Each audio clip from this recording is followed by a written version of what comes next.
Yes, my friends, it is the 13th day of March, 2011 on this live Sunday transmission. I'm live Monday through Friday, 11 a.m. to 2 p.m. Central Standard Time, back 4 to 6 Central Standard Time. Obviously, the lion's share of this Sunday 2-hour transmission will be devoted to the absolute crisis that Japan is facing. And the Japanese government has stated today this is the greatest crisis Japan has faced since World War II, when every major city in Japan was bombed in the ground and 2 atomic bombs were dropped on Hiroshima and Nagasaki. Millions of Japanese died total in that war, including those on the mainland.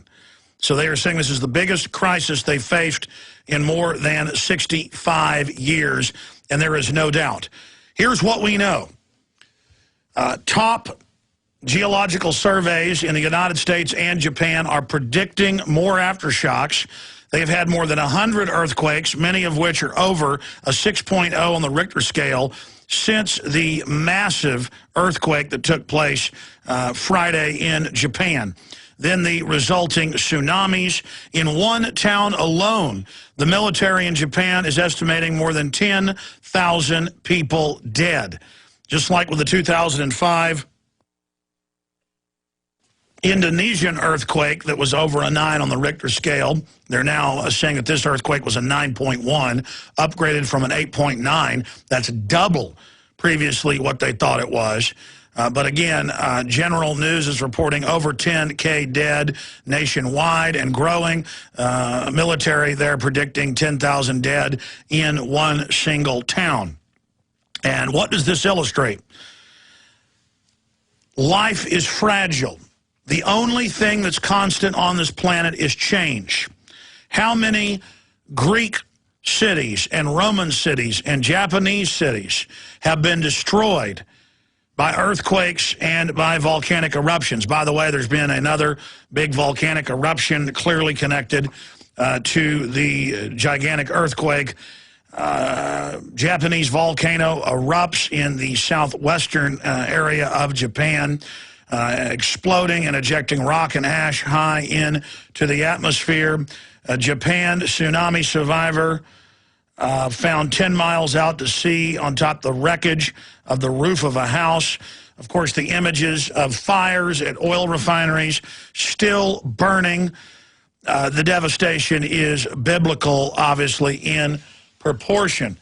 And we live on a planet hurtling through space, 2/3 of the way out on the spiral arm of the Milky Way galaxy, orbiting a sun. And I had Piers Corbin, top meteorologist and astrophysicist, on Friday. And even ABC News asked the question 2 weeks ago, would the giant moon, as it's known, cause this? The closest the moon had been to the Earth since 1992, and it happened to coincide with a record solar flare that basically hit the general area of Antarctica, also energizing the magnetic field and the inner workings of the planet. And there's major studies. They don't exactly understand why it happens, but scientists do know that the moon and the sun manipulate not just the tides of the planet's oceans, but that the moon predominantly, even more than the sun, drives the magma. See, the crust is just floating on top of the magma. There are islands of cooled rock that we live on, only a few miles thick, with thousands of miles deep lava down to that nickel iron spinning core of the planet that creates the magnetic field. But the sun's magnetics, the sun thousands of times the size of the Earth, its powerful magnetics then affect that lava and that liquid nickel and iron as well. So you had massive record coronal ejection fully hitting the Earth straight on the day before the mega earthquake. And more scientists are realizing that it is a direct cause and effect with the sun and the moon. I mean, ladies and gentlemen, if the moon creates the tides, the moon creates the waves. If you didn't have the moon, there would be very little waves, no tides. That is the moon spinning around the Earth. That's 100% scientific fact. Now, Al Gore and others predictably came out and said global warming caused this. Did the Romans 2,000 plus years ago, when a bunch of their cities got destroyed by Vesuvius erupting and people got killed in their tracks by the thousands and were encased in lava at Pompeii and other cities, was that caused by global warming, caused by man? The ice caps of Europa, the ice caps of Titan, the ice caps of Mars have been melting because of the sun's increased output and activity. Is that caused by the SUV? No.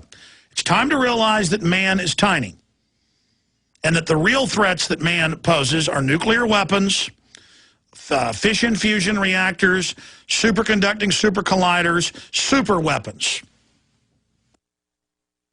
And I'm not anti-technology. I'm not here calling for the overt restriction. I'm just calling for a debate and a discussion about these super technologies. Now, that said, I want to walk through all the different facets and angles of what's happened in Japan.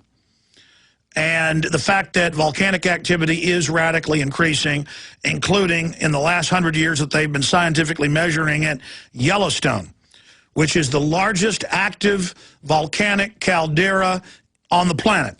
It is a super volcano. The cone is several hundred miles across. The cone straddles several state borders.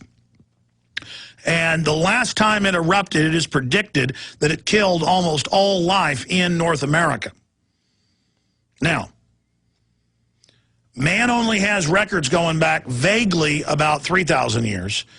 A little bit of records going back 6,000 to the Sanskrit and some of the hieroglyphs and things from Egypt and Babylon.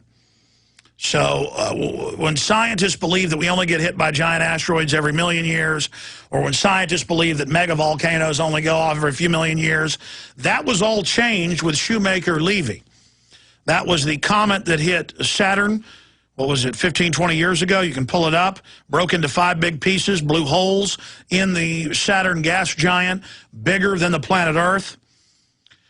Now scientists, unfortunately, have had to change their view, and they say conservatively every 100,000 years or less, we get hit by gigantic asteroids.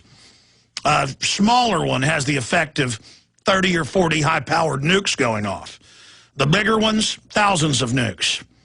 We're talking about years of darkness, dust, the Earth's temperature going into an ice age. We're talking about absolute, complete collapse of society and everybody you know dying.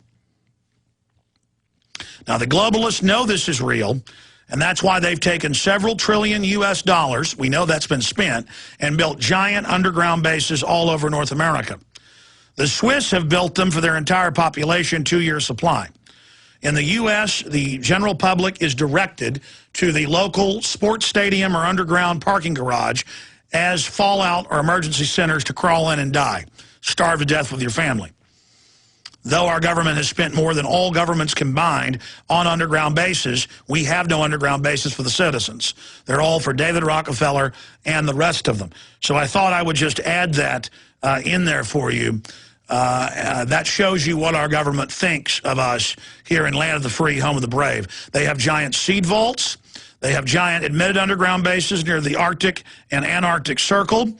The UN has more than 24 bases worldwide that are public, heavily guarded. Here in the U.S., there's Mount Weather, Mount Shasta. There's a giant underground base hub under Berkshire International. I only know because I have connections who lived here in Austin in the 50s when it was being constructed. This is top secret information. It connects to Fort Hood and a giant nuke base out there. All right, I'll tell you about how we were first to report the meltdown at the major reactor in Japan on the other side. It is Sunday, the 13th day of March 2011, and And, of course, on the 11th, on Friday, Japan had the greatest earthquake in modern history for their country, even their region, now upgraded to a 9.1. Hundreds of aftershocks, with most scientists, seismologists expecting that there will be another big aftershock sometime in the next 24 hours. To put a 9.1 in perspective, that is double an 8.9 on the Richter scale, more than double. To give you an idea of the type of earthquake that hit Japan, of course, a large volcano has now erupted, blasting ash over several cities in Japan's southwestern area. I've got more than 150 news articles here for PrisonPlanet.tv viewers, not radio listeners. For radio listeners, you can go to Infowars.com and see all of these articles posted in real time in a special section that we have that's being updated minute by minute with our team, having somebody on staff 24 hours a day to track this. Now, I'm 22 minutes into the broadcast, and I haven't gotten to the biggest issue yet, and I'm going to be detailing this later in the hour, but I wanted to calmly give you some of the background and a wide spectrum analysis of what's happening before I go there. The Japanese government is now reporting that 6 plants have lost power and that they are in emergency situations trying to pump seawater on the ocean-based plants, coastal plants, and regular water into one of the plants that is more inland, and that 3 plants are on the verge of complete meltdown. The Fukushima #1 did melt down, ladies and gentlemen, and it began melting down Friday night Japan time. That's in the morning here. I knew that because I had done basic research into it, and they were reporting 1,000 times regular levels of cesium and radioactive iodine, and that is only released from these type of uranium rod reactors when a meltdown has begun and fission has been achieved. Now, I'm no nuclear physicist. That is 101 in the encyclopedia for a meltdown.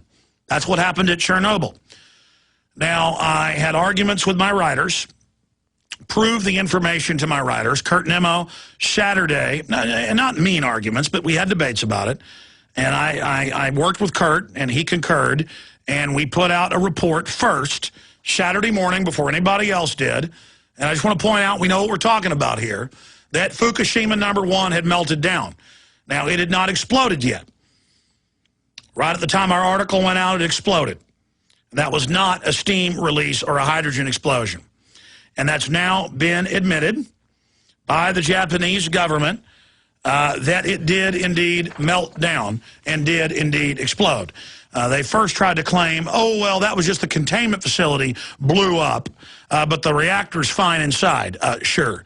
It's an explosion sending thousands, sending brown smoke, meaning that's not steam, ladies and gentlemen, over 1,000 feet in the air in seconds.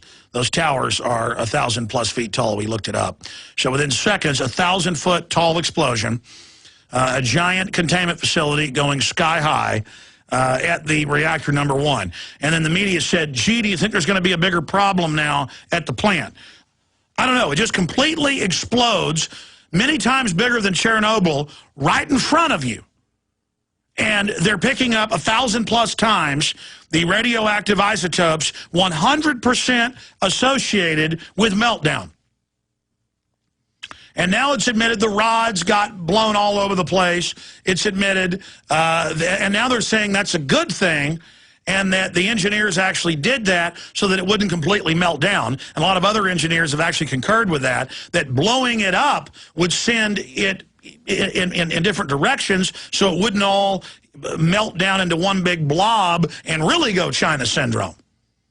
So, government always lies is the point. They lie up front and don't want to tell you what's happening. And it's not that I'm against technology, but government is so corrupt that they covered up how bad 3 Mile Island was. Turned out it was over 100 times the radiation that they had claimed was released. That's now on record. There is a big experimental reactor and a sub-reactor here in Austin, Texas. The general public doesn't even know that the J.J. Pickle Research Facility is one of the biggest research reactors in the world. Where I live, there's a gigantic nuclear reactor, actually 2 of them, and the general public doesn't even know what's going on. When my dad was at UT in the 60s, they had one downtown. At least they moved it up north. Okay? So the issue is, I'm tired of this. I'm tired of the denial that the nuclear industry does not have a very good safety record. It turns out most of the time they release radiation as steam when the public isn't looking. And that's why I like coal. Coal isn't perfect, but let me tell you, it won't turn your hair orange. It won't turn, you know, suck the paint off your house and give you an orange afro, as they say. And, oh, what's that movie with Danny DeVito and the guy's trying to sell him speakers? And he says, man, this stuff will... No, it's Ghostbusters, where he says it'll suck the paint off your house and give you a permanent orange afro. The point is that, you know, a little bit of gallows humor here, folks, because this is very, very, very, very serious. So here is the Tokyo News. Meltdown caused nuke plant explosion. Government Safety Board says that, yes, the Fukushima facility did melt down. Here's another report. AP's reporting this, Russia Today as well. BBC also reporting. Nuclear plant designer says Japanese government suppressing scale of crisis. Yeah, no kidding. Doesn't take a rocket scientist to know when a containment facility blows sky high because the explosion's so big that the reactor just blew up. Steam doesn't do that. Hydrogen doesn't do that, ladies and gentlemen, not at the levels it's in a plant. Continuing here, the biggest issue that I haven't even gotten to yet is fallout. There are 6 reactors in crisis mode. The Japanese government now admits that. And that's 6 that are having big problems right now at 3 different locations across Japan. But at the Fukushima facility, there are 6 reactors.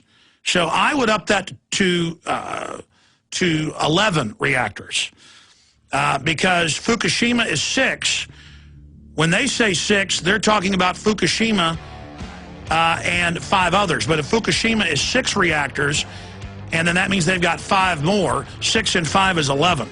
So Japan really has 11 reactors, 6 of them preparing to go critical right now, 6 of them on the verge of meltdown. 1 has already achieved meltdown. We'll be right back. Stay with us. And the winds are coming towards the U.S.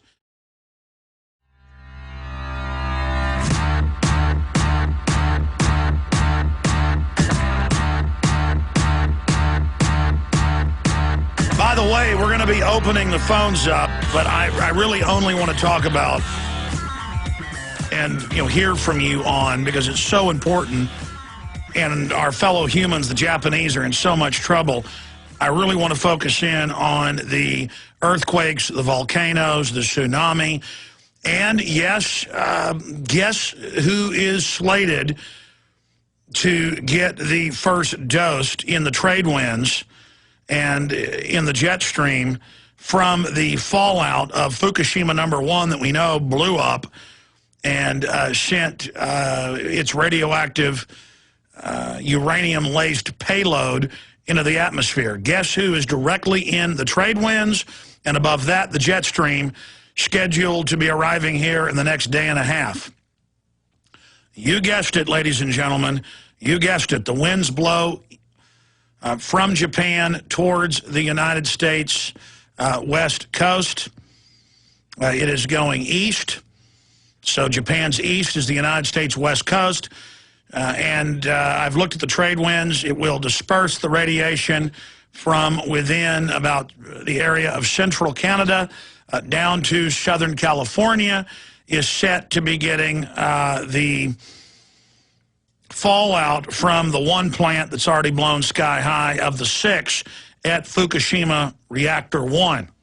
There's Reactor 1 through 6, and we'll put the article up on screen for PrisonPlanet.tv viewers. Japanese nuclear meltdown confirmed. That was our article we got out last night. We had the original article reported on media cover-up underway with nuke meltdown. And just 5 or 6 hours later, the Japanese government did come out and confirm that there was a meltdown at Fukushima #1. And gee, watching it blow up and clearly damage Fukushima 2, 3, 4, 5, and 6, it was no surprise that suddenly they started reporting, oh no, other reactors are set to melt down now, because one of them blew up right next door to the others. What do you think that does?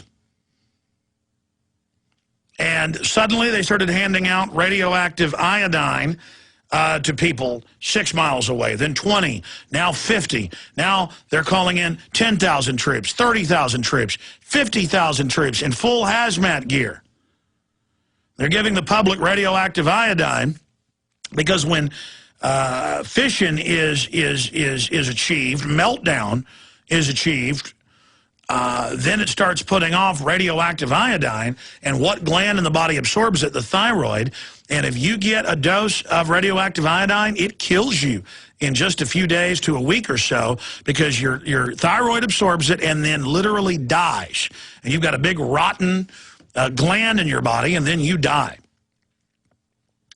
And don't think that our media is going to tell us if radiation detectors go off. I remember when they had Desert Storm 2 in 2003, radiation detectors went crazy in Western Europe, and they went crazy in England. Major universities picked up the depleted uranium isotope, which is highly toxic and radioactive. And I've had the former head of the DU weapons program on to explain how radioactive it still is. It's the word depleted is deceptive. And A, it's poisonous, very small particulate, and B, it causes massive increases in cancer and is radioactive. Now, remember, Iraq is to the east. Okay, and the trade winds go to the east. So it had to go all the way out of the Middle East, across Central Asia, into the Far East, and all the way across the Pacific, and back across the United States, and back through England and Europe to be picked up by the radiation detectors. But U.S. universities that came out in the news were ordered under Homeland Security, National Security. They use it to cover up toxic waste activity by corporations and government, to not report on DU meters. So the U.S. was closer in line to the fallout from the tons and tons of depleted uranium that were used. They were in line. We were in line to get more than Europe, but Europe allowed the news to come out of what their detectors picked up. So what's the moral of the story? You're not going to be told about the radioactive iodine. You're not going to be told about the uranium. You're not going to be told about the cesium, which is very deadly. You're not going to be told about any of that. Remember, the government doesn't tell you jack squat. If you think the government cares about you, up until 1991, it was illegal for our military, except for in special situations, to use depleted uranium. If the Russians came across into Germany during the Cold War with their 10-to-1 superiority with tanks, DU was to be served out from special weapons caches, armories, as an emergency last-ditch weapon, along with tactical nukes for point-blank range warfare. By point-blank range, you're talking half-mile or less. The Davy Crockett two-man nukes, all of it. I mean, we're talking big missile launchers that 2 guys can carry, that launch nukes, DU tip, so, a team with 50 cals can take out T-72 tanks. The problem is you only use it once a nuclear war is already on, because there's a 4.5 billion year half-life on it. If you breathe one whiff of it, on average, it lowers your life expectancy to about age 50 for a man, about 53 for a woman. If you get any of it in your lungs, you are the walking dead. Suddenly, they ignored Dr. Doug Rockey, the physicist who wrote the book on it, the other physicist. Didn't matter what the government scientists had told them. They said, serve it out to everybody, use it. It's on. Use it at shooting ranges all over the U.S., National Guard bases, use it anywhere you want. And they use it every base in the country now, wherever they want. They use it in Puerto Rico, just a few miles from resorts. They use it in Hawaii because they don't care anymore. And so the government, when the fallout hits the U.S., and undoubtedly there's going to be some, one reactor is already melted down. They say it could go even more critical. It's still cooking. They're pouring salt water in on it. What the U.S. Government agencies called an act of desperation.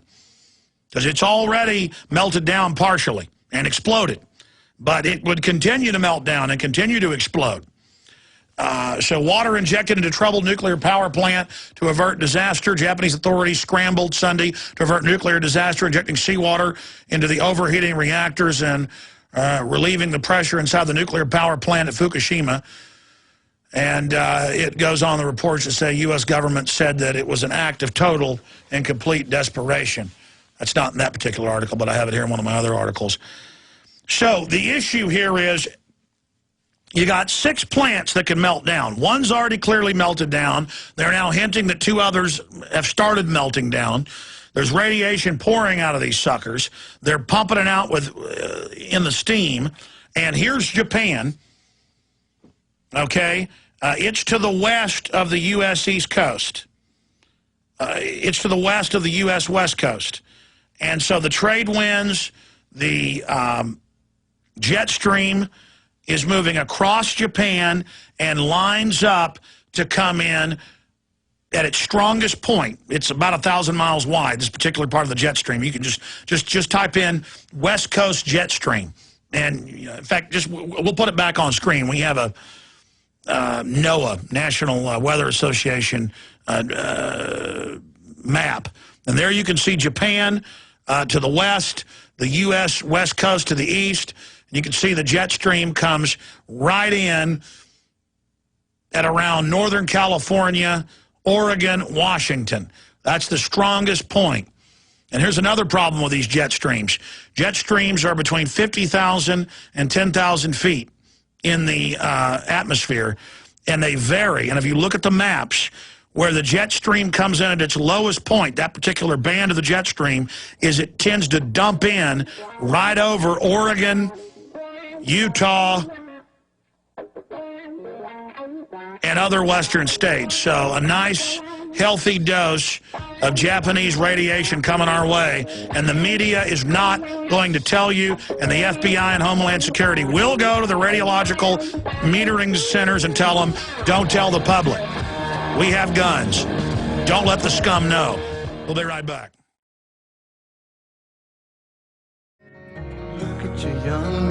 Okay, going back, ladies and gentlemen, I want to open the phones up in the next hour. The toll-free number to join us is 877-789-ALEX. That's 877-789-2539. Again, that's 877-789-ALEX, 877-789-2539, and we will get you up and on the air specifically with your questions, your comments, your points, your prayers for the Japanese people. Now, I'm going to put back on screen, if you're a PrisonPlanet.tv viewer, not just a radio listener, a satellite image of the particular band of the jet stream that comes over Japan and then enters in southern Canada on the side of western Canada and the western seaboard of the United States. And as you can see, as soon as it comes in towards land, it then affects the atmosphere, and the jet stream hits right above Northern California, Oregon, Washington, and then buckles up, goes into northern areas of North America, into southern Canada, and then comes back in over Wyoming, Montana, Colorado, and then down into Oklahoma, Illinois, Texas, Arkansas, very serious situation, because the media and the government are not going to tell you if they pick up increased amounts of radioactive iodine, uranium, or cesium. Now, we've only got one reactor that's blown up, and the Japanese government has been caught lying about how much radiation was released and the fact that it melted down, and they've now told the truth about it. A lot of it will be dispersed. I mean, the U.S. government, other governments detonated hundreds of nukes in test in the 40s, 50s, and 60s and 70s. The Chinese, the Russians, which also, above-ground nuclear testing radiates everybody. But when reactors go up, they produce as much or more as a large above-ground test, because it's what is known as a dirty type of nuclear exchange. And I don't want to get all into the physics of it. The point is, it's very serious. And the jet stream goes in circles from west to east. That's why if you're flying from Los Angeles to New York, you get there about 45 minutes earlier than when you fly back from New York to Los Angeles, because the jet stream can go up to 200 miles an hour. It's normally about 100 miles an hour. Again, that's an average, and pushing the aircraft even faster. But when you fly against it, you fly slower. So it goes in circles from west to east, west to east, west to east, west to east, going around the planet, pumping that radiation around in circles. Obviously, those close to the plant, ships that are out to sea, because it is blowing out to sea away from the main island of Japan, the winds are to the northeast, so it blows it up over northern Japan and then out to sea and into the trade winds. And the good news is a lot of these isotopes are heavy, so it's hard for them to get picked up and get carried high into the atmosphere and make it across. So that's good news.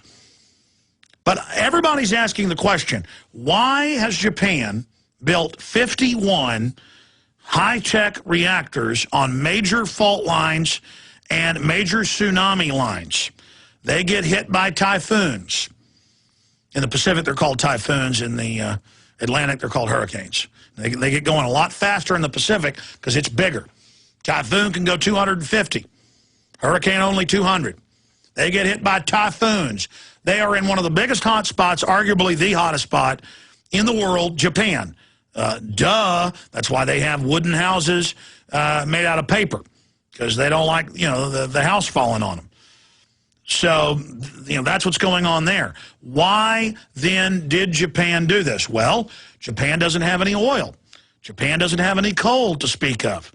They've got to go nuclear. And they made the decision to do it.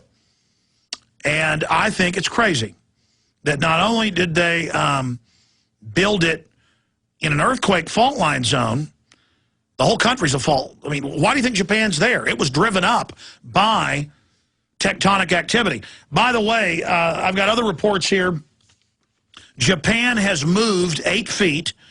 The axis of the Earth has moved 4 inches. Japan moved, to the west 8 feet. They're reporting it moved up 7 inches. Wonder how the Himalayas got there. That's when the subcontinent of India slammed into the larger continent of Asia. So you've got that going on. So it's moved up 7 inches, moved west 8 feet.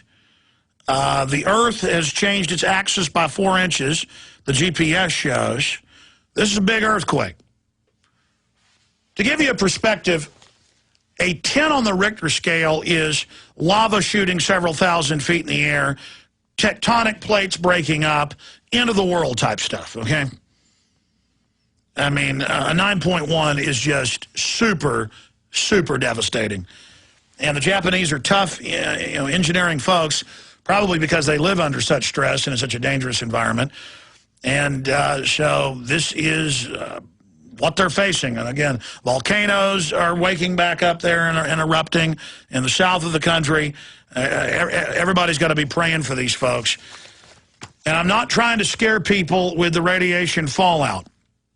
It's just that our government lets our troops use DU, even though they know it's a death sentence. So they don't care about us. And here's an illustration of that. Remember Bob Barr's group suing over it, Congress threatening to sue over it? Congress, the elected government. for over a year, has been demanding the records from the naked body scanners, which the New York Times reported is 20 times to 50 plus, depending on which unit they have. There's two different systems. The radiation they'd claimed, they're violating OSHA law. No radiation tests are being done monthly as they're supposed to be. There's no radiation badges. The employees aren't warned, the TSA, who stand there all day. Now they're coming out with super high-powered chest X-ray machines in Australia to look for breast bombs. They're talking about full-body X-ray of chest X-rays in the U.S. They're now rolling out on the highways of the U.S. super high-powered TSA systems where they have families. This is on the news. Drive under systems that shoot through metal. They make a chest X-ray look tame.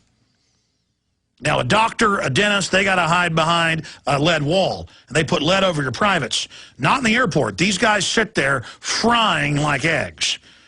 And the system just doesn't care. Here's USA Today dealing with radiation. TSA to retest airport body scanners for radiation. For more than a year, they've refused to give Congress the readings. You want to know why? TSA officials have repeatedly assured the public and lawmakers that the machines have passed all inspections. The agency review of maintenance records, launched December 10th, came only after USA Today and lawmakers called for the release of the records last year. Congress over a year ago, actually, early 2010.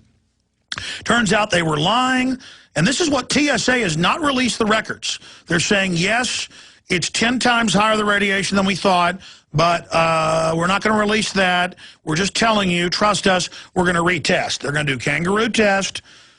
These poor TSA workers may enjoy the power trips, but you're not going to enjoy the testicular cancer and the breast cancer because it will fry the hormone-heavy tissues that are more susceptible to cancer and near the surface. TSA, again, Transportation Security Administration announced. They announced last Friday as well that they are above the law and strip searching in public is okay. Really, cops can't do it. It's against, they just say they can do it. We don't need any radiation testing. We don't need any laws. We're God. We don't follow the Bill of Rights. Well, a congressman can't break the law. The president can't. Why can you? Oh, because you say so. And now they're setting up checkpoints on highways. It's a federal goon power grab. The Transportation Administration announced Friday that it would reset every full-body X-ray scanner that emits ionizing radiation. The 247 machines at 38 airports after maintenance records of some of the devices showed radiation levels 10 times higher than expected. Oh, here's the London Independent. U.S. troops showing a 4-fold increase in birth defects in their children, a 12 to 15-time increase in Iraqi children from depleted uranium, and the British Medical Journal has confirmed in their own study. But they don't care. And when the troops are dying and their kids are dying, the system doesn't care. Now, do you think when the radiation from these reactors blowing up sky high like Chernobyl hits the west coast of the U.S., that's landfall, we're in the zone, do you think the media that licks government boots is going to tell you? No. They're going to go out, roll their kids out in strollers for the radiation and worship it and thank it because they love being schmucks.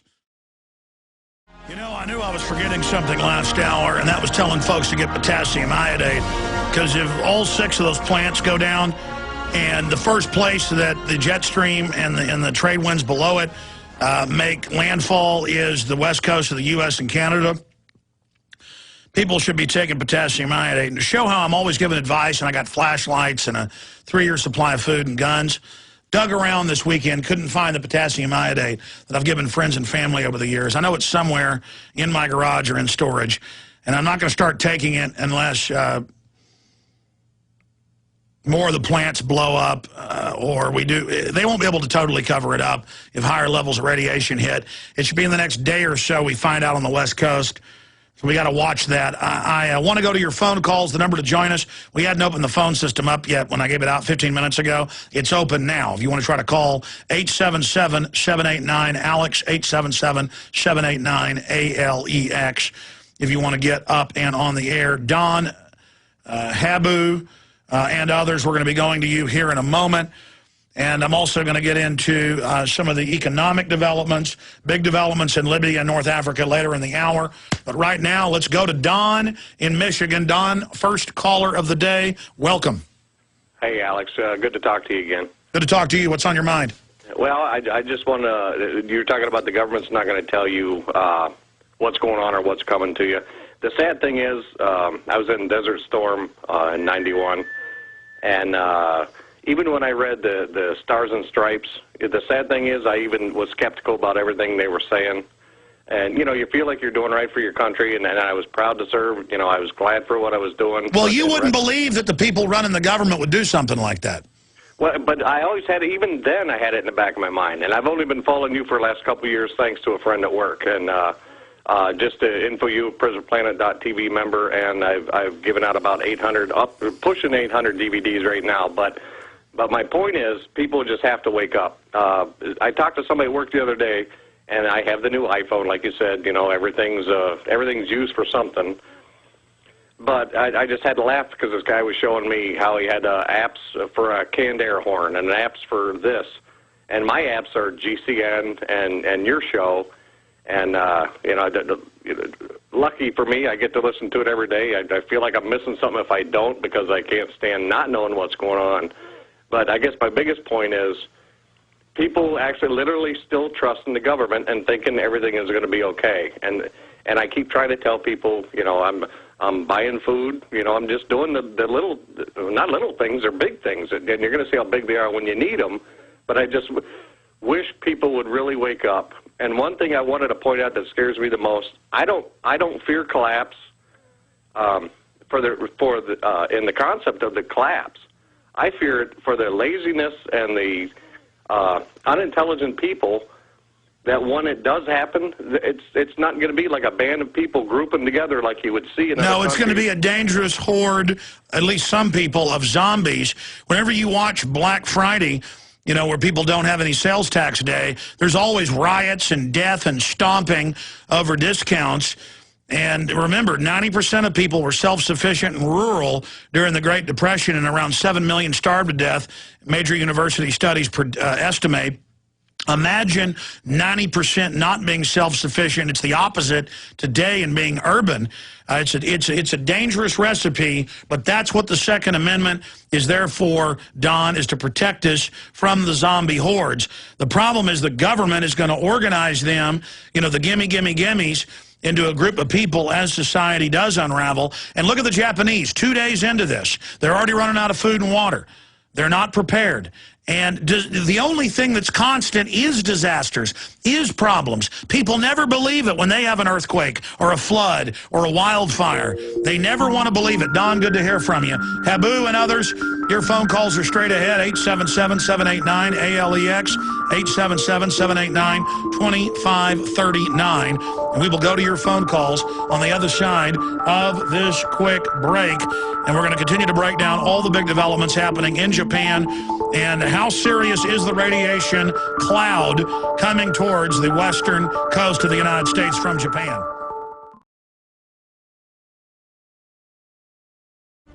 I should have given people some solutions, some corrective measures, and I've had medical doctors on the radio broadcast. Just Friday, I had a pharmacist on. They're the folks that really know. And I said, how safe is the potassium iodate that the military gives troops when they are going to be in a nuclear combat situation? And the answer is very safe. In large dosages, it may make you throw up or upset your stomach. That's why the potassium iodate type that they sell at health food stores for nuclear fallout or as a supplement is good because it's buffered for children and pets. Years ago, we had a sponsor that sold it on air. We don't have that sponsor now, so I'm not selling it.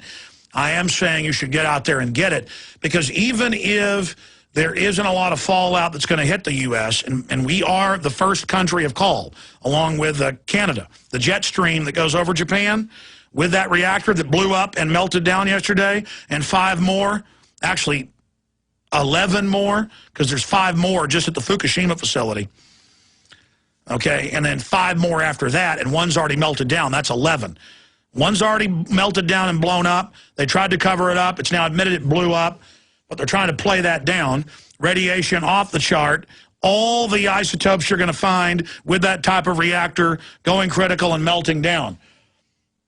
Cesium, radioactive iodine, and yes, uranium being picked up. Luckily, the uranium level is still low because it takes that stuff really catching on fire and then exploding and ejecting into the atmosphere. But Japan is right across the Pacific Ocean from us, and the jet stream and the trade winds that are lower, I keep repeating this for listeners, okay? It comes in Northern California. The main band of the current jet stream, it moves around a bit, comes in Northern California up to Seattle. It then dips down through Idaho, down through Colorado, into Texas, Oklahoma, and then goes back up higher into the atmosphere, back up to about 35,000 feet. But it is dumping in over the United States, and it should get here in the next day or so. And I've talked to medical doctors on air. I've talked to pharmacists. They say different chemicals that are in the environment that mimic iodine already fill your thyroid. That's why you have such thyroid problems out there. That it's good to fill your thyroid with good iodine. And so as long as you consult a physician or a pharmacist, go talk to them. I personally, tomorrow, am going on potassium iodate. That doesn't mean iodine. That's poison, folks. Medical grade. It's over the counter. But a lot of places have already sold out of it.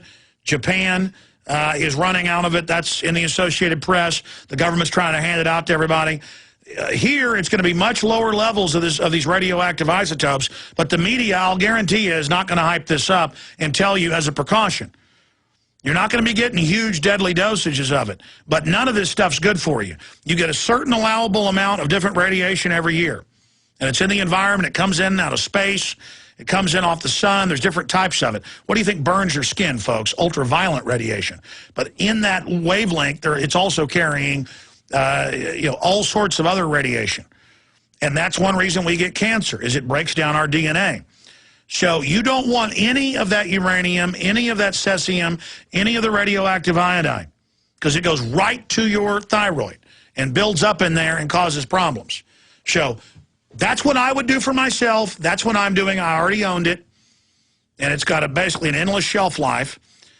So I already had some, been digging around. We did find it finally. But the point is, didn't think we'd found it earlier, got the call, we have found it. But the point is that I had to dig around, even though I'm the guy that knows about this stuff. Okay, I'm done ranting. Habu, Earl, Juan, Josh, David, CVT, Lawrence, Joe, Baron, Robert, we're going to get to all of you. I want to hear from all of you. I've got a lot of other facets of this. They're set to have even bigger aftershocks. Statistically, they're going to be hitting Japan. They've already had over 100 aftershocks, but they're looking for a big one. Pray for Japan. They would have been better off with the fictitious Godzilla coming out of the water and attacking. I mean, that place is on fire. Probably they're reporting 10,000 dead in one fishing village. The scope of this is unknown. The scope of the radiation on those coastal plants with meltdowns going on. Again, they're reporting 6 plants on the verge of meltdown. One's already gone meltdown, but they're counting one plant that's 6 as one plant. So the real number that we're talking about here is 11 plants. 6 at one facility, 5 more in danger of total meltdown. Clearly there was a cover-up. They have admitted that the Fukushima one did blow. They're just not sure how bad. You notice you're not seeing up-close video of that bad boy. The Japanese government now admits meltdown occurred. This is a very serious situation. It did go Chernobyl. So, if you know people in Seattle, you know people in Portland, Oregon, you know people in the major cities of Utah and Idaho, that's where the jet stream dumps in. And there is undoubtedly radiation coming this way. Again, DU was used, not near as deadly as what's coming out of that plant, by the tons, thousands of tons, on the ground in Afghanistan and Iraq. And both in 2001, 2002, and then in 2003 was the biggest year. It went all the way around the world from Central Asia, from Iraq and then Afghanistan, the border of the Middle East and Central Asia, went all the way around the world, over China, over Japan, across the Pacific, across the United States and Canada, past England and Western Europe, where they did have detectors and did pick up the DU in high levels. After it had gone over us, our government covered it up here because they were the ones using it. Now, With that track record, they will cover it up again. Do you understand that? Okay? They will cover it up. I don't know why they do this. They're just so evil. They didn't want to, I guess, point out that the government was using a deadly nuclear weapon, DU, to shoot through the enemy's armor and to use against ground troops with a radioactive half-life of over 4 billion years. Now, if they'll do that, ladies and gentlemen, are they going to tell us about this? They don't want the American people being prepared. They don't want you being self-sufficient. All right, I've said enough. Let's jam in a call, then we'll go to break and come back with a lot more. Habu, I promise we'll get to all 14 of these calls. Habu in Wisconsin, you're on the air. Go ahead. Well, hello, Mr. Alex Jones. So nice to be on your show. Thank you. I think the world of you. As somebody who's lived abroad, you are the real deal. I don't want to go on and on, but I just want you to know that when somebody looks at U.S. news coverage, commentary, it is all piffle. None of them come to the way you get real with what's being disseminated. On Friday, you said as much that it is very likely that there's going to be a meltdown, and this wasn't on the wires until Saturday night U.S. time. This is why I will not listen to. I will read other things, but you are the one that I hold very in high standing and in admiration, because you have cojones. If I may just say about this, the iodine. I was talking to a pharmacist here in Madison, and he said a better way to get iodine is to take a serving of kelp once a week. Yes. And that is a more, that mechanism... Yeah, I'd forgotten that I actually was talking to the pharmacist Friday on air, and he'd said kelp's the way to go because it's the natural, good iodine, and that absolutely everybody should be rushing out because the potassium iodate's selling out just from the folks that are informed. Imagine when the general public finds out, you won't find it anywhere. Seaweed, kelp, raw kelp pills. A lot of restaurants serve kelp. Kelp, kelp, kelp. Get your kids, all of you, eat a big serving of kelp, and that'll cover you for a week or so. Yeah, and the last thing is, you know, as bad as this situation is, in a way I can't fault Japan because this was a natural disaster and one of biblical proportions. But something like the DU is nothing but criminal and, you know, the work of the devil. Absolutely. The globalists knew that DU would kill the troops and those it was used against. 12 to 15 times increase in deformities in the Iraqi children. That's the British Medical Journal. And our own troops coming back and dying, and then they don't get treatment. Think of how evil the Pentagon is. This is not our government. More calls straight ahead. Okay, if you're watching on prisonplanet.tv, you can actually see me here with Whole Foods iodine from kelp for healthy thyroid function. You see, there's all these different chemicals in the environment that they use to bleach the flour and things that mimic iodine but are very toxic. That's why thyroid dysfunction is at epidemic proportions all over the Western world. That's why it's healthy, not that I even follow my knowledge, I should, to take normal, natural iodine sources. And so, yes, even if you can't get the medical-grade potassium iodate, you can get iodine from kelp for healthy thyroid function, or I've got a bottle here of organic iodine dietary supplement from alfalfa and sea dulse. And I'm going to take a dose of this right now, just as a precaution. Plus, it's healthy. And for a 230-pound male, about 3 drops. For one of my children who weigh 50 to 60 pounds, 1 drop. 1 drop a day for a week. That's the normal dose just for a healthy thyroid. Maybe a little bit more, but, you know, talk to your medical professional first before you do this. They'll probably tell you radiation's good. Then you die of cancer. But before that, we get to do a bunch of surgeries on you and suck all the money out of you. So we say snort uranium. Don't listen to conspiracy theorists. But no, I'm joking. I've actually had medical doctors on.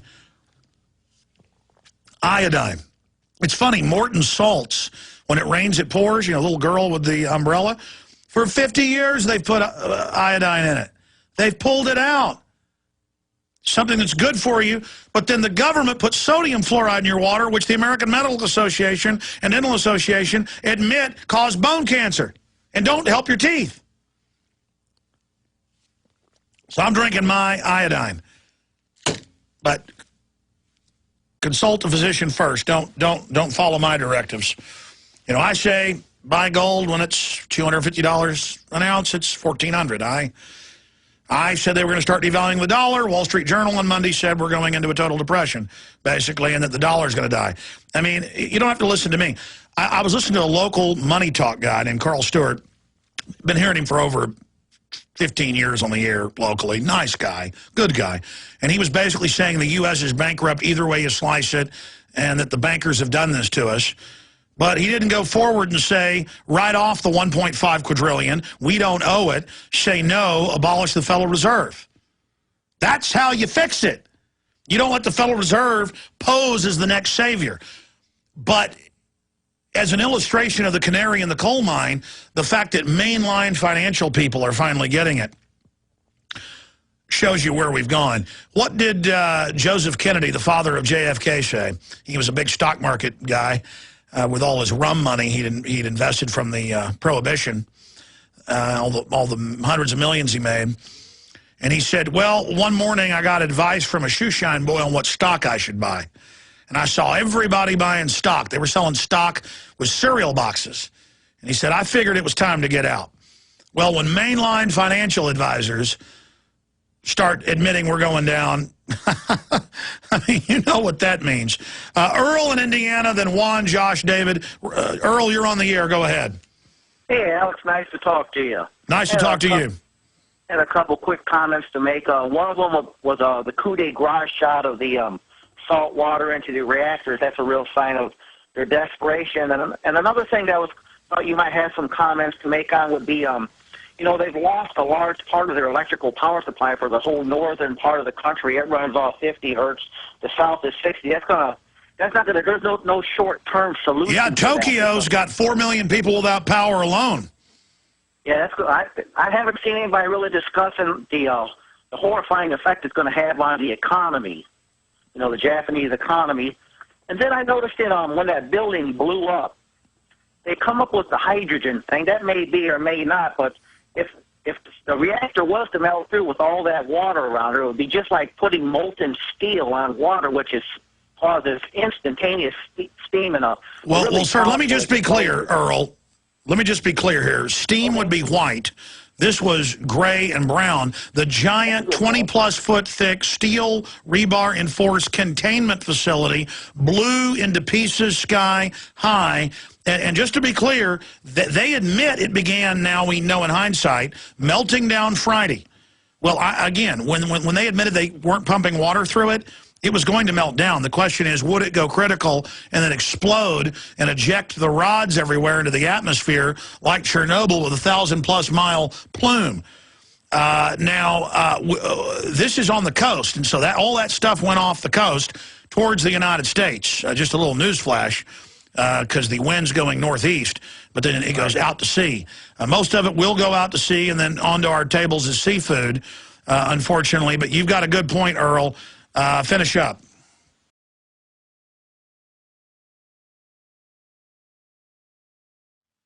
That was basically about what I had. I just thought I'd, mention what I thought about the steel and the steam, because if they haven't melted through completely and the rods do melt through, I would think that we would expect to see another explosion. Well, actually, that's in Reuters, the major government announcements out of there. They're saying they expect another explosion. They've been saying that since this morning. In fact, guys, you're tracking the reactors in live time for me, right? Because I can't do it. Just keep putting it in. Let me know. Best place to follow, it's Infowars.com, PrisonPlanet.com. Aaron Dykes is back there updating Infowars.com around the clock. Drudge Report's also on it 24/7. We're getting, but we'll know if there's another explosion. But I don't think there probably will be, because it looked like it already happened. They admit it melted down. The question is, they're not saying if it went totally critical. And it turns out they knew it started melting down Friday. Okay?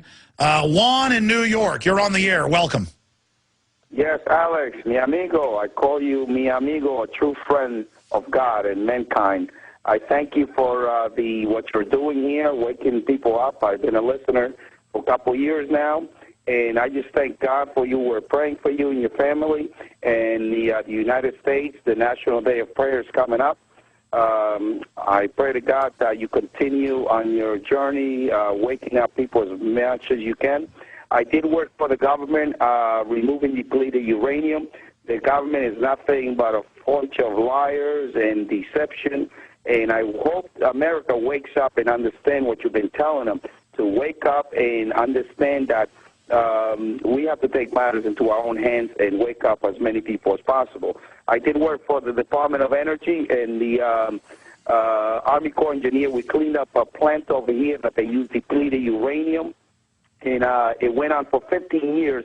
It was supposed to take 3 years to clean this place up in Albany, New York, right here at the DOE. It was called the plant was what they built depleted uranium. A lot of people died in the area. I went to a couple of news conferences, and they didn't want me to talk, and you know how this goes. They don't want people knowing the truth. But we're going to continue praying for you and your family. I have a federal hazmat license, and the way there's more at the plant, but they decided to bury it. I mean, it's just, it's not the proper thing to use as far as energy.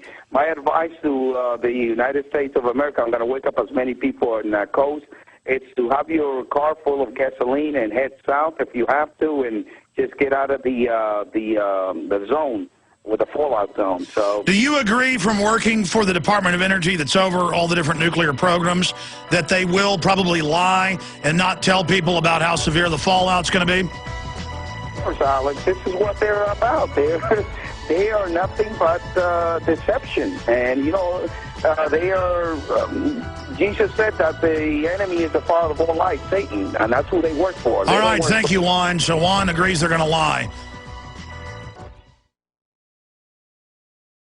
Well, Joseph Lieberman, the outgoing senator, is somebody who's attacked the Second Amendment. He's attacked free speech, openly said get rid of freedom on the internet, restrict freedom on talk radio. So I disagree with almost everything he says. And so it really makes me question and wonder what's going on when I read something like this. Put the brakes on nuclear power plants, Lieberman says. The problem is he doesn't want us to have coal power plants either. He doesn't want us to have anything.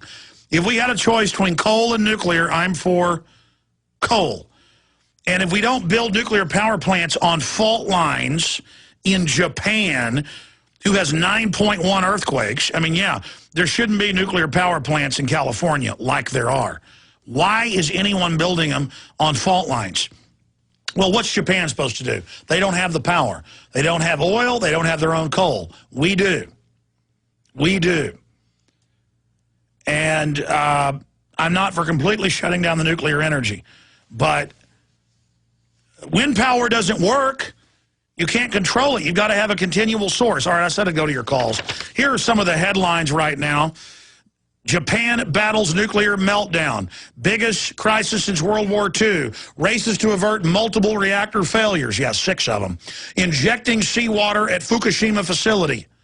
Another hydrogen explosion possible at same facility. Evacuation zones widened again. In fact, we're going to open that article up and give you the numbers. First it was 10 miles, then 20, then... Nuke designer says government suppressing info. Claim fallout no threat to other nations. We're going to continue to cover it. West Coast in path of fallout. Ooh, print me that latest one there. I've been waiting for that to hit mainstream media. In fact, click on that for me right now. U.S. West Coast in fallout. It's finally being reported on. I mean, I can look at the jet streams. I told you that Friday and Saturday in the articles that we wrote for Infowars.com and PrisonPlanet.com. While we're waiting for that to load, let's go ahead and talk to Jose in Hawaii. Hawaii actually got hit by some of the tsunami, but luckily it didn't cause too much damage Friday. Jose, welcome. No, Josh. We already talked to Jose and Juan. Josh in Hawaii, you're on the air. Hey, how's it, Alex? It's a real pleasure to talk to you. Thank you so much for what you do, your crew there.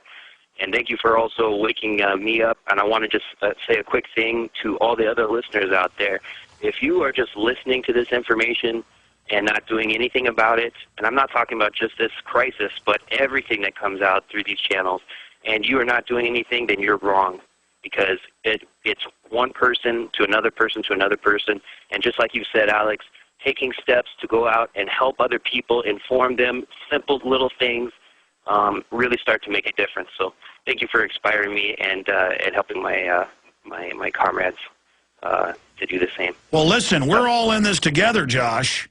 What was it like? Did you experience, are you near the coast? Did you see the reported 5-foot wave that came in and messed up a few houses and tore up some beachfront property on Friday when some of the tsunami hit you in the Pacific?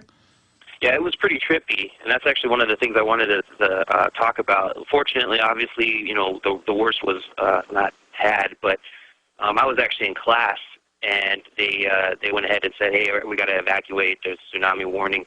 And just as a lesson for everybody, you know, I live like a mile away. My class is downtown. It's you know, near the water, and I live like a mile away. So just driving back that little distance, there were like traffic jams up and down the streets trying to get gasoline.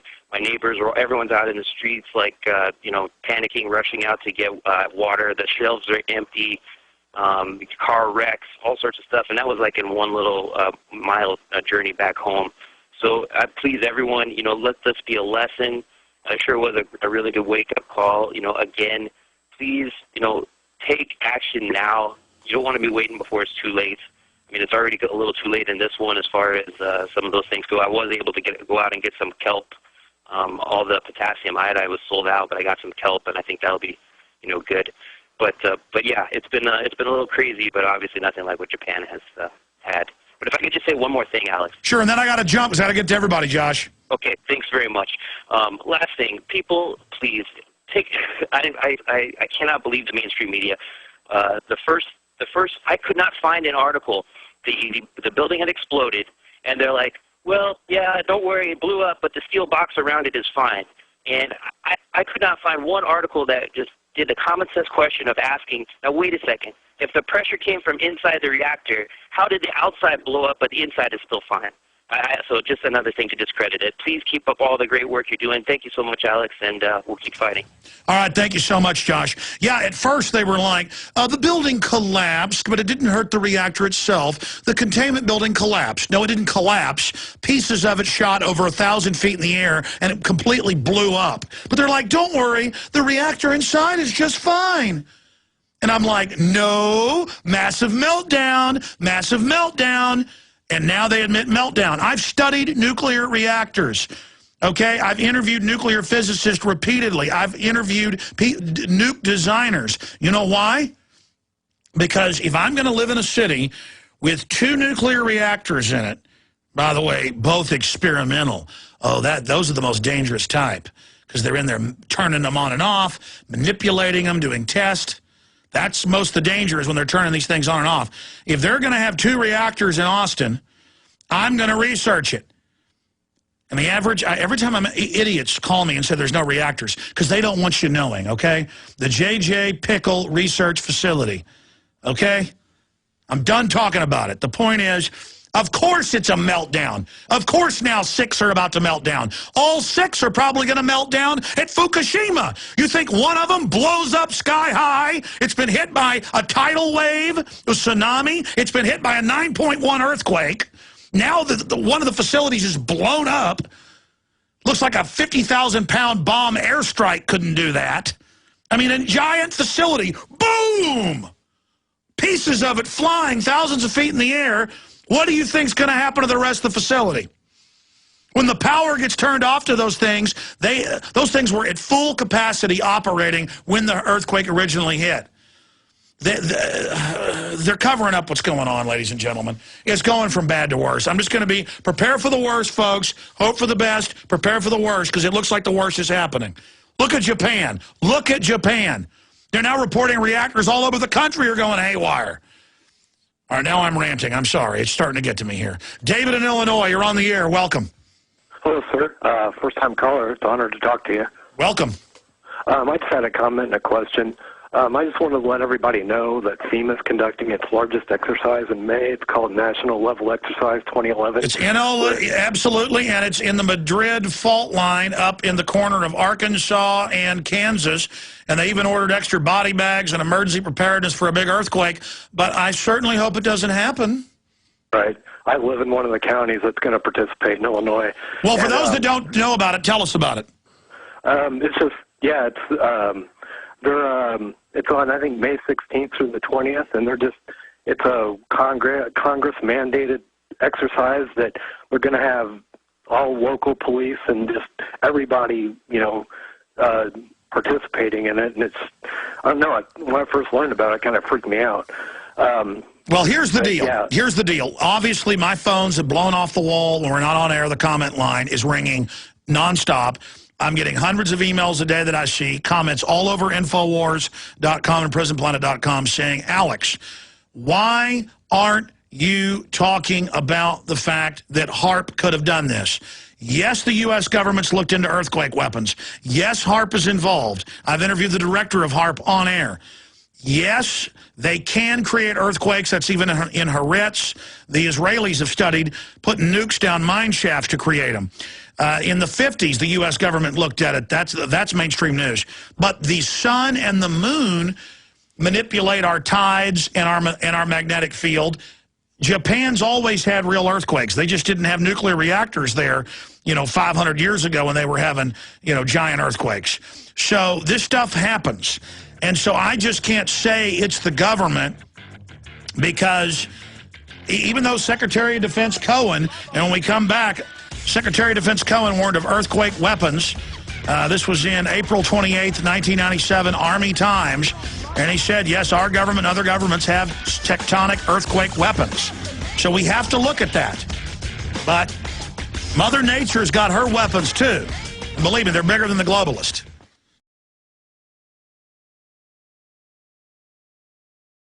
It's a really good thing in the last few months that we beefed up the server farm CDN systems of Infowars.com and PrisonPlanet.com because they're getting record traffic. We're breaking records every week here, but the Drudge Report is top linked to our boil down from the great blogger and researcher we work with, George Washington Blogspot, who just kind of collated the mainstream news articles in different places that they're breaking down the fallout and the U.S. being in the fallout path. We're going to be beefing that article up with some fallout maps, some jet stream maps, some links to live satellite jet stream patterns. We're going to be really beefing that article up. Obviously, Infowars is crawling a bit right now. We got the IT guys on it. It takes about a minute to get online at Infowars.com because so many, hundreds of thousands of folks are trying to hit it every 10 minutes. A lot of it because of Drudge Report. Let me tell you something, folks. I can go on Nightline. I can be all over national TV. No problem with our servers. Drudge Report, I mean, it's just hammers us because nothing. I can be on Huffington Post, ABC News, no response. Drudge, your site is hammered. There's nothing. It's like the Death Star of bandwidth. It will destroy planets in its path. But we are handling it right now. An important fallout news. Aaron Dykes is going to be adding to that article, beefing it. On top of George Washington's article, a Blogspot article, we're going to be adding the maps and things. This is something I asked my writers to do on Saturday. And they've mainly just been collating the data, but we're going to be going extensively into the fallout maps as more reactors, it looks like, are going to melt down and as the Japanese basically continue their ongoing cover-up. But it is admitted that Fukushima 1 did melt down. The question is how bad. CVT in Washington, then Lawrence, Joe, Barron, Robert, and Chris. I'm going to try to at least get to all of you. CVT, you're on the air.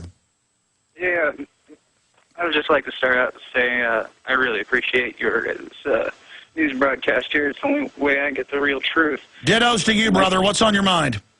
Well, we're in Washington, and I've been talking to my family, and they say, well, I can't do anything about it, so what am I supposed to do? The biggest issue, I'm actually coming. So they just automatically say, hey, I shouldn't talk to my medical doctor about taking iodine from kelp, which is already good for you to begin with. It's, over-the-counter vitamins, minerals. They're just like, okay, I'll just, again, it's an attitude. Since when did Americans turn into people that just give in and give up to everything?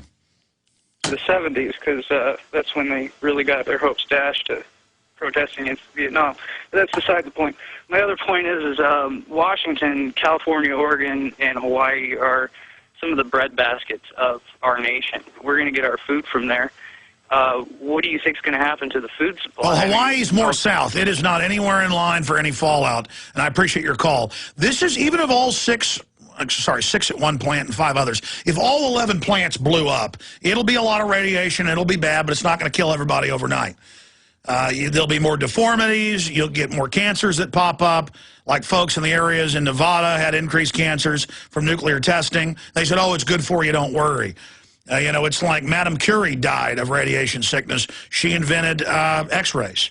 I mean, it's a bad situation. But if you just take iodine, the proper type, it'll protect the key area of your body. Let's talk to Lawrence in Virginia. Go ahead, Lawrence. Mr. Jones. Hey. Thank you very much for your show. No need to thank me. Let's move quick. Go ahead, my friend. What's on your mind? 2 quick things. I participated in the ground war in 1991 in Desert Storm. Bottom line is the government will lie to you.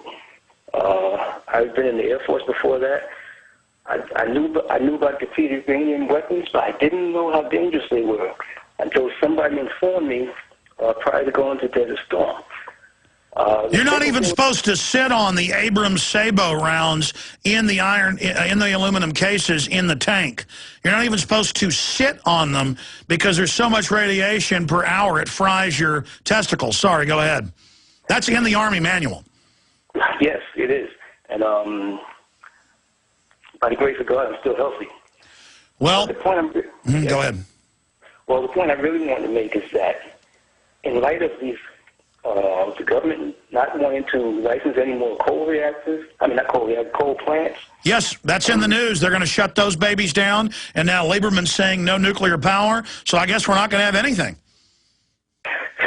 Well, I suggest that everybody that knows what's going on try to contact their congressman and senator, even though, to the best of my knowledge, this was not done with the consent of the Congress or the Senate. But I think it would be in our best interest to try to contact elected representatives and see if you can force them to do something, because we're going to be in bad shape. Oh, yeah, they're shutting, they've already announced no new coal plants, and, quote, here's Obama Energy Secretary promises massive coal plant closures in the next 2 years, and Obama promised in the campaign to, quote, bankrupt coal. And coal isn't perfect, baby, but it's 51% our power. The wind cannot do it. Wind is 21 times less efficient. It's a joke. It's a joke. Joe in California, you're on the air. Go ahead. How are you? Good. Go ahead, sir. We love you. All right. A few things, a few points, topics. People here on the West Coast need to get proactive. You need to get with your government. You need to have them use the radiological detectors to go out and test the air for you. You need to start doing this as soon as possible. Get them conditioned. Yeah, well, I haven't looked at the jet stream can move from 60 to 200 miles an hour, but on average, we're not even sure all of this is going to get up into the jet stream, and that's the great news. But it should be hitting in the next 2 to 4 days. We should start getting readings from the one plant that's blown up. Have radiological detectors, every one of them. Okay? My second point here, Alex, is that there has been a great corporate media meltdown. Okay? It's confirmed. Okay? I've been watching it happen, I've been noting it, and I've been documenting it. These people are not giving us real information. Okay? They're covering up. You know, when the thing blew up, they're giving us, BBC is reporting over and over again, they're showing tsunami pictures, and they're giving us, commercials. No, they said that it fell over. The Japanese government said, the containment building fell in, but the reactor's fine. The thing blew up like a 50,000-pound bomb was dropped on it. I mean, literally, folks, when they drop a 4,000 or 8,000-pound bomb, I've seen the Iraq footage, it looks nothing like that. This was just the whole building, boom! I mean, that was a giant building. Gone. I hear you, Lawrence. You're awesome. We got to move quick here. Joe in California, you're on the air.